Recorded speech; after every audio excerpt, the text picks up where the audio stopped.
inspired by the fragrance YSL's Black Opium. And the description that Dossier gives is warm up in your space with a flirty vanilla latte, roasted coffee notes, and a lively licorice twist.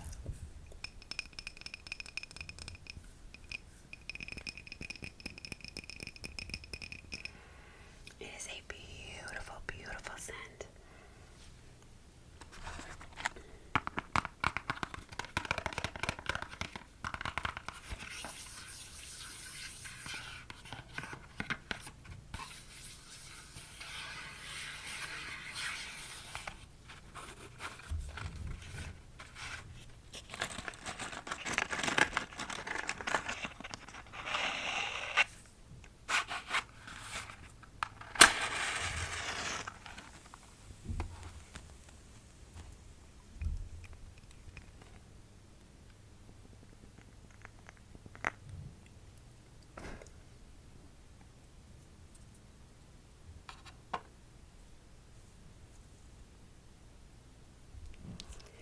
Okay, so I'll just put this back here for us to enjoy together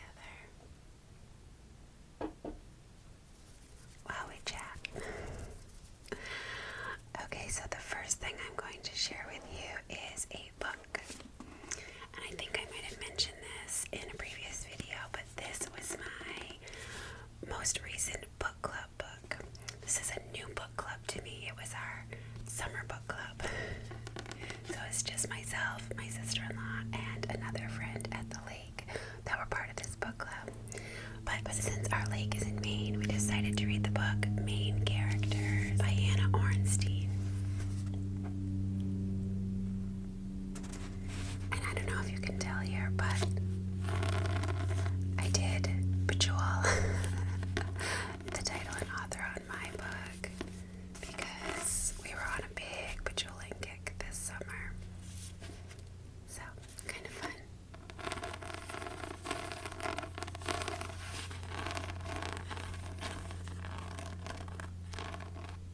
This really does look like where our house is in Maine. The lake, the tall pine trees. This shape house is super prevalent along the lake. The loons, we have a ton of loons. We don't get a lot of baby loons. That's always a special treat when there's baby loons on our lake. Usually, all of the loons on our lake are tagged and monitored because they are an endangered species or protected species. But whenever there's a baby loon, they will name it, and we all keep an eye out for it. And they're very cute and sweet.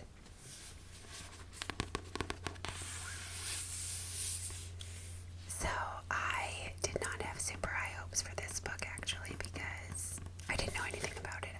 It was called Main Characters, so we were like, perfect.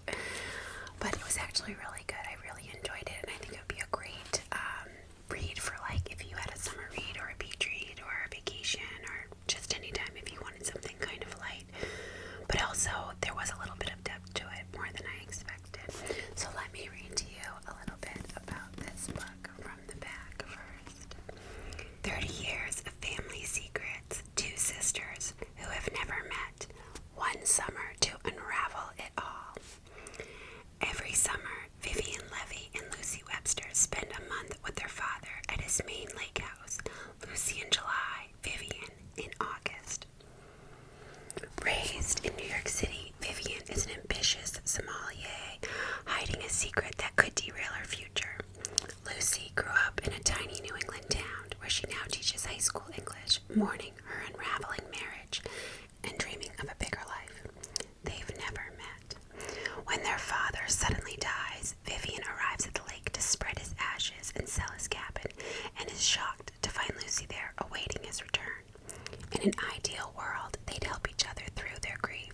Instead, forced to spend the summer together, they fight through a storm of suspicion and hostility to untangle the messy truth about their family.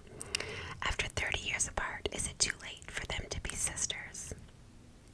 So, like I said, this looks like an easy, simple beach read or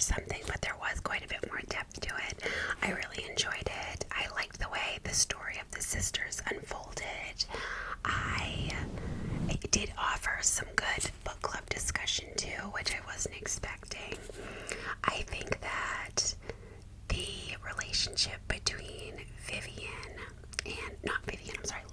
Lucy and her husband, that was sort of like an interesting twist, and watching or reading about their marriage like unfolding, and how their relationship with their father, each of them had very different relationships with their father, and seeing how they perceived their father and how that evolved after his death, and seeing how they brought that into their current relationships. Like, it sort of shed light on how the father figure in your life can affect your future relationships. So I liked that aspect of the book. I also liked watching the relationship with each of their mothers unfold, and how sort of like the new insight in their relationship with their sister helped them understand their mothers a little bit better, each of their individual mothers a little bit better. So it was good. It was actually a really good book. I would recommend it.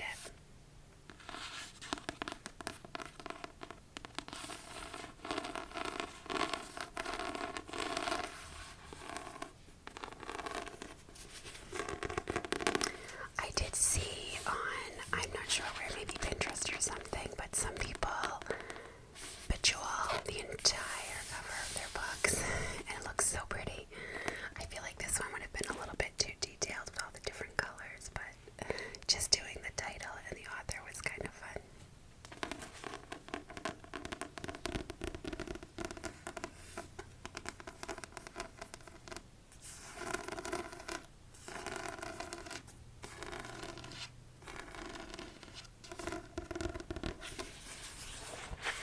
Let me see if I can find a passage to read to you. Just flip through here. Let's see here. 3 months ago, when Carla flew to Cleveland for her cousin's baby shower, Vivian and Oscar had an entire delectable weekend together. Normally, he'd go over to her cramped studio. By comparison, his 2-bedroom studio was a palace bathed in natural light. Vivian peered at Carla's unfamiliar things. Her faded Buckeye sleep shirt hanging over a lip of a white wicker hamper, a copy of Michelle Obama's memoir with a sticker on the front proclaiming it's signed. The spine hadn't been cracked. Her deep conditioner formulated for color-treated hair. This reminded Vivian to vacuum and wipe down the shower and change the sheets, lest one of her own dark hairs stayed behind and ruined everything. She touched nothing. So there's another little twist in there as well, actually. I don't want to give away too much. So this was a recent read for me that I would definitely recommend. Now the next thing I have to share with you was a birthday gift for me from actually the two ladies who I did book club with. We went on a book club / double date. So we went out to dinner with our husbands too, so there was 6 of us, and we just split the table in half, but we did girls on one side, boys on the other, so that we could chat about our book. So they gave me my birthday gift a little early, which was so sweet, and part of the gift was this crochet kit, which I thought was so cute. It is by Loops and Threads.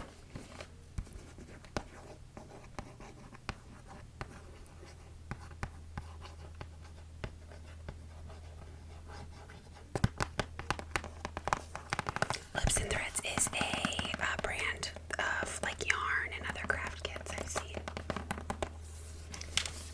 And it is a little cow. Isn't it cute? I think they got me this because the area that I live in has a lot of cows. But the cow is named Casey, and that's actually my niece's name too. So Casey the cow.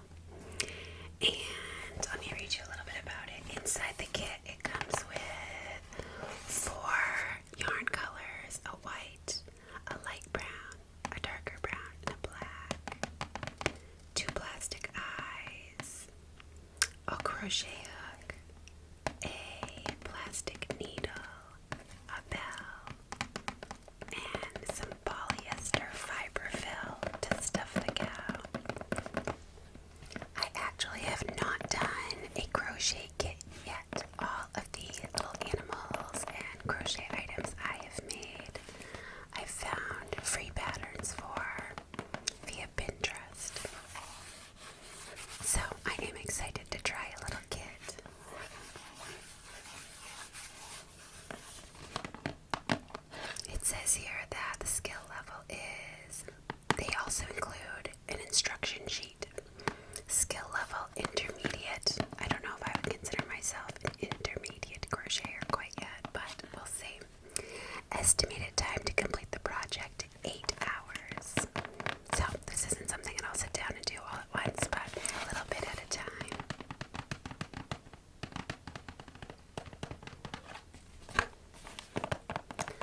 So, I love that because fewer dishes to clean. It's all made in one simple pan.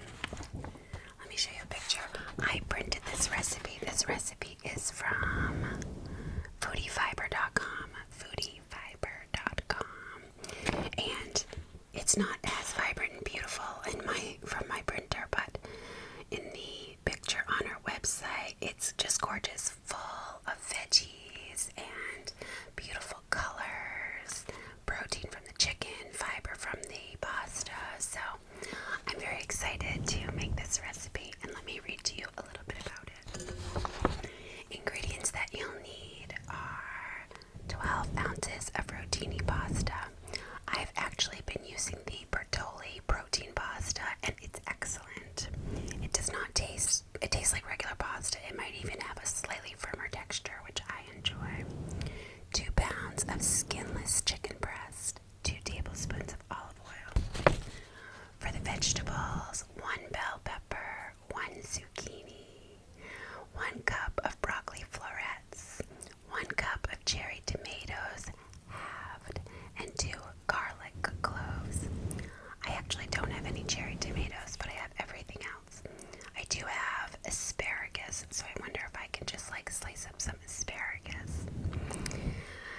And then for seasoning and cheese, it says 1 teaspoon of Italian seasoning, salt and pepper to taste, 1/4 cup of Parmesan cheese, and fresh basil for garnish. Those are all simple pantry items that I already have on hand. Now, the step-by-step instructions are: cook the pasta. Start by cooking the rotini pasta in a large pot of salted boiling water according to the package directions until it's al dente. Once it's done, drain it from the colander and set it aside. 2. Cook the chicken. While your pasta is cooking, take out a large skillet and heat 1 tablespoon of olive oil over medium heat. Season the chicken breast with some salt, pepper, and Italian seasoning. Once the oil is hot, add the chicken to the skillet. Cook the chicken for about 6 to 7 minutes on each side until it's golden brown and cooked through. Then remove it from the skillet and let it rest before slicing into thin strips. Saute the vegetables. In the same skillet, add the remaining tablespoon of olive oil. Toss in the minced garlic and saute for about 30 seconds until it smells amazing. Next, add the diced bell pepper, sliced zucchini, broccoli florets, and halved cherry tomatoes. Saute the veggies for about 5 to 7 minutes, stirring occasionally until they are tender but still have a nice crisp to them. Combine everything. Now it's time to bring it all together. Add the cooked pasta to the skillet with the sauteed vegetables. Toss everything together to combine nicely. Sprinkle in the grated Parmesan cheese and stir until it's well mixed and heated through. Serve and enjoy. Dish out your pasta primavera on plates or into bowls and top with a sliced chicken, an extra sprinkle of Parmesan cheese, and a few fresh basil leaves for a lovely finish. Dig in and enjoy your meal. And then she also gives some tips on how to get perfectly cooked chicken. She said,